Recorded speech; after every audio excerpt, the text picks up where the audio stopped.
பிரதமருடைய இந்த பயணம் அரசியல் ரீதியாக என்ன தாக்கத்தை ஏற்படுத்தி இருக்கிறது அப்படின்ற கேள்விகள் வரக்கூடிய இதே நேரத்தில் உதகையில் தமிழக முதல்வர் நலத்திட்ட உதவிகளுடைய தொடக்க விழாவில் பங்கேற்றார் குன்னூரில் அப்படின்றதெல்லாம் நம்ம பார்த்தோம். தொடர்ந்து நம்முடைய பத்திரிகையாளர் திரு செந்தில்வேல் இணைந்திருக்கிறார். திரு செந்தில்வேல், இபிஎஸ் பிரதமரை சந்திக்கலை, இந்த கூட்டணி உறுதியாகலைன்ற கேள்வி இருக்கப்போ முதலமைச்சர் சொல்கிறாரு நீட் தேர்விலிருந்து விலக்கு கொடுத்தா நீங்கள் பாஜக கூட்டணிக்கு ஓகே சொல்லிடுவீங்களா அப்படின்ற கேள்விகள்லாம் தமிழக முதலமைச்சர் முன்வைக்கிறாரு. இதனுடைய அரசியல் அர்த்தம் என்ன?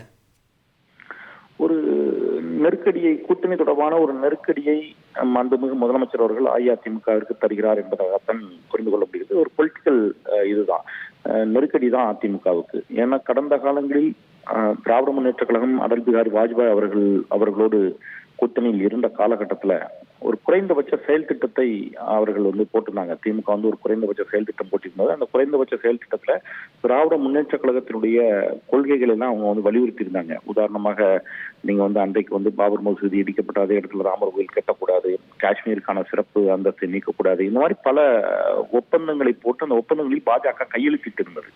இப்ப அந்த மாதிரி நீங்க கூட்டணி வைக்கின்ற பொழுது தமிழ்நாட்டின் நலன் கருதி நீட் விலக்கு தமிழ்நாட்டிற்கு மட்டும் வேண்டும்.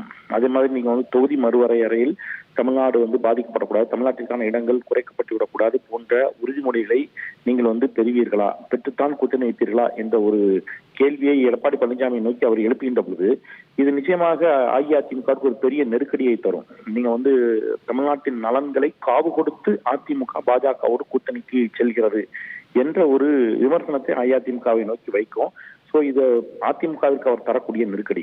இன்னொன்று, தமிழ்நாட்டிற்கு வந்திருக்கக்கூடிய பிரதமரை நோக்கியும் அவர் இந்த கேள்வியை வைக்கிறார். பிரதமரை நோக்கி வைக்கின்ற கேள்வியில தொகுதி மறுவரையறையை நாங்கள் நிச்சயமாக அமல்படுத்த மாட்டோம், அல்லது தொகுதி மறுவரையறையால் தமிழ்நாட்டினுடைய நாடாளுமன்ற மக்களவை தொகுதிகள் குறைக்கப்படாது, தமிழ்நாட்டிற்கு எந்த பாதிப்பும் ஏற்படாது என்ற உத்தரவாதத்தை பிரதமர் தமிழ்நாட்டு மண்ணிலிருந்து தர வேண்டும் அப்படிங்கிற ஒரு கேள்வி அப்படிங்கிறது ஒரு மிகப்பெரிய நெருக்கடி தான் பிரதமருக்கு.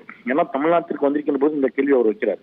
நிச்சயமாக உளவுத்துறை, ஒன்றிய அரசினுடைய உளவுத்துறை அதிகாரிகள் இந்த செய்தியை நிச்சயமாக பிரதமருக்கு கடத்துவார்கள். சோ அவர் பேசுவதற்கு முன்பாக, பிரதமர் பேசுவதற்கு முன்பாகவே அவர் இதை பேசிட்டார். சோ இது பேசுவது அப்படிங்கறத பிரதமருக்கு இந்த உளவுத்துறை அதிகாரிகள் இந்த செய்தியை தர வேண்டும் என்பதற்காகத்தான். இப்ப பிரதமர் இதுக்கு கண்டிப்பா நீங்க ரியாக்ட் பண்ணி ஆக வேண்டிய ஒரு நெருக்கடிக்கு வருவார். ஒருவேளை பிரதமர் எந்த ரியாக்ட் பண்ணாம அவர் கடந்து போறாருன்னா, நீங்க ஒருவேளை பிரதமர் இதற்கு பதில் சொன்னார்னா அது ஸ்டாலின் அவர்களுக்கு கிடைத்த வெற்றி.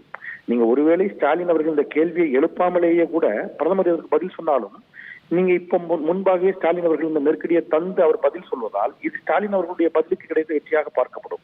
சோ எப்படி பார்த்தாலும் ஸ்டாலின் அவர்கள் நிச்சயமாக இதுல பொலிட்டிக்கலா ஒரு நிச்சயமாக அவர் ஒரு என்ன சொல்றது, அவர் ஒரு ஒரு ஒரு ஒரு பெரிய அளவுல அவர் ஸ்கோர் பண்ணியிருக்கிறார் அப்படின்னா இதை பார்க்க முடியாது. இது பாஜக அதிமுக இருவருக்கும் வைக்கப்பட்ட செக் அப்படின்னு தான் பார்க்க முடியும். இப்போ ஒருவேளை அதிமுக பாஜகவோட போகுது அப்படின்னா நீட் விலக்கு கொடுக்கறதுக்கு முன்னாடியே போயிட்டீங்க, அப்ப நீட் விலக்குல இருந்து நீங்க விடுபட்டுட்டீங்க அப்படின்ற குற்றச்சாட்டை வைக்க வர்றாரா? நிச்சயமாக அதானே. இப்ப நீங்க அதைத்தான் அவங்க திருப்பி திமுக சொல்லிக்கிட்டே இருக்கிறாங்க. நாங்க பாஜக ஒரு கூட்டணி வைத்த காலகட்டத்தில் குறைந்தபட்ச செயல் திட்டம் போட்டிருந்தோம்.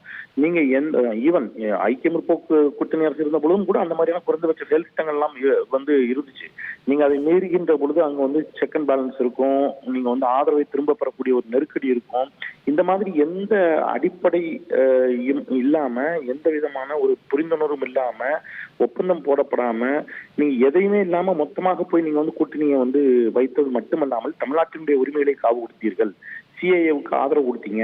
உங்களுடைய ஆதரவால தான் சிஏஏ நிறைவேறியது. அதன் பிறகு நடைபெற்ற சட்டமன்ற தேர்தலில் நாங்க ஆட்சிக்கு வந்தா சிஏஏ சட்டத்தை அமல்படுத்தக்கூடாது என்று ஒன்றிய அரசுக்கு வலியுறுத்துவோம் என்று அவங்க தேர்தல் அறிக்கையில் அதிமுக கொடுத்ததெல்லாம் மிகப்பெரிய நகைச்சுவை, காமெடி, நகை முரண். அதை அவர் திருப்பி சுட்டி காட்டுகிறார். நீங்க கேளுங்க, கூட்டணிக்கு முன்பாகவே அந்த நெருக்கடியை கொடுத்துட்டு கூட்டணிக்கு போறதுக்கு தயாரா அப்படிங்கிற கேள்வி வைக்கின்ற பொழுது நிச்சயமாக அதிமுகவால் அந்த மாதிரியான எந்த நெருக்கடியையும் பாஜகவிற்கு தர இயலாது. அப்ப அதிமுக இதை தாண்டி பாஜகவோட கூட்டணி வைக்கின்ற பொழுது நிச்சயமாக முதலமைச்சர் ஒரு கடுமையான விமர்சனத்தை வைப்பார். என்ன விமர்சனத்தை? தமிழ்நாட்டின் நலன்களை காவு கொடுத்து இந்த கூட்டணி வைக்கப்பட்டிருக்கிறது அப்படிங்கிற ஒரு விமர்சனத்தை நிச்சயமாக முதலமைச்சர் அஇஅதிமுக நோக்கி வைப்பார். இன்னொன்னு அதைத்தான் அவர் திருப்பி தெளிவா சொல்றாரு. இன்னைக்கு ஜெயலலிதா அம்மையார் ஆட்சியில் இருந்தவரை கூட நீட் இங்கே அமல்படுத்தப்படவில்லை அப்படின்னு சொல்லின்ற பொழுது என்ன அர்த்தம் அப்படின்னா, நீங்க என்னைக்கு ஆட்சிக்கு வந்தீங்களோ, நீங்க என்னைக்கு பாஜகவோடு இணக்கமாக போனீங்களோ, பாஜகவால் உங்களுடைய பதவியை காப்பாற்றிக் கொள்ள வேண்டும் என்று நினைத்தீர்களோ அப்பொழுது தமிழ்நாட்டின் நன்மைகள் காவு கொடுக்கப்பட்டன அப்படிங்கிற ஒரு குற்றச்சாட்டை தான் அவர் தொடர்ந்து வைக்கிறார். இன்றைக்கும் அந்த குற்றச்சாட்டை வைத்திருக்கிறார். சோ இது எடப்பாடி பழனிசாமிக்கு ஒரு பெரிய நெருக்கடி, பிரதமருக்குமே இது ஒரு பெரிய நெருக்கடி தான். ஏன்னா இன்றைக்கு பிரதமர் வருகின்ற பொழுது நேற்று நமக்கான சில பேரிடர் நிவாரண நிதி உள்ளிட்டவை விடுவிக்கப்பட்டதாக சில செய்திகள்லாம் வந்துச்சு. சோ ஒரு தமிழ்நாட்டுக்கான ஒரு பாசிட்டிவ் நோட்டை கொடுத்துட்டு பிரதமர் தமிழ்நாட்டிற்குள் வருகின்ற பொழுது தமிழ்நாட்டினுடைய தொகுதி மறுவரையறை குறித்து பிரதமர் பேசுவாரா அப்படிங்கிற ஒரு கேள்வியை பிரதமர் நோக்கி வைக்கிறார். அவர் பேசி ஆக வேண்டிய ஒரு நெருக்கடிக்கு பிரதமர் தள்ளப்படுகிறார். சோ ஒருவேளை அவர் இதுக்கு எதுவுமே பதில் சொல்லாம போயிட்டாருன்னா அகைன் அதுவும் பாஜகவிற்கான ஒரு நெருக்கடி தான். நீங்க பாருங்க, தமிழ்நாடு பாதிக்கப்படுகிறது, அதை குறித்து பிரதமர் எந்த உத்தரவாதத்தையும் தரவில்லை அப்படிங்கிற கேள்வி வரும். ஒரு பெரிய நெருக்கடியை பாஜக அதிமுகவுக்கு முதலமைச்சர் தந்திருக்கிறார் என்றுதான் நான் புரிந்து கொள்கிறேன். செய்திகளை உடனுக்குடன் தெரிந்து கொள்ள உடனே சப்ஸ்கிரைப் பண்ணுங்க.